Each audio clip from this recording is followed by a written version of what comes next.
The Japanese electronics company Sony is looking into claims by a group of computer hackers that they've stolen more than 1 million passwords and email addresses from one of its websites. It's the second major breach of the company's security within 3 months. Well, Mohan is the managing director of Dtex Systems, an IT company and security company, and a founding sponsor of the UK Cyber Security Challenge, and joins me here now.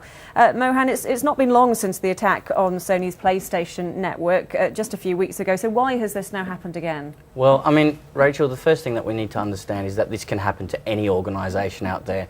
And particularly nowadays, we're seeing that companies and organisations, for whatever reason, are being targeted, like Sony has, actively targeted to be hacked. And this is something that could happen to any organisation out there. And the most important thing is to understand that there's a whole bunch of different risks, and we look at them from internal and external risk, and then understand where are these points that we have to control those risks. And then from there, we can start to see where the problems are and tackle them from that perspective.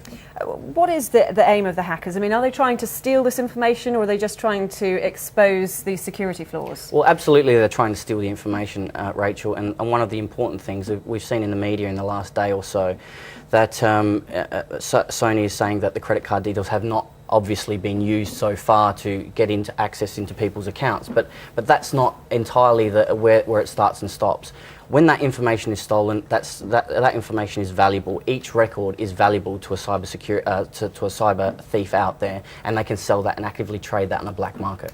Okay, I mean, as you said, this could happen to any company, but I think people would be quite surprised it's happened to Sony, such a big company. You'd think they'd invest a lot in this kind of security. What sort of measures are there available to companies to stop this kind of thing happening? Well, there's a range of different things, and like I said, we have to look at external threats and we have to look at internal threats as well, and there's a whole bunch of different solutions that are out there to be able to do that.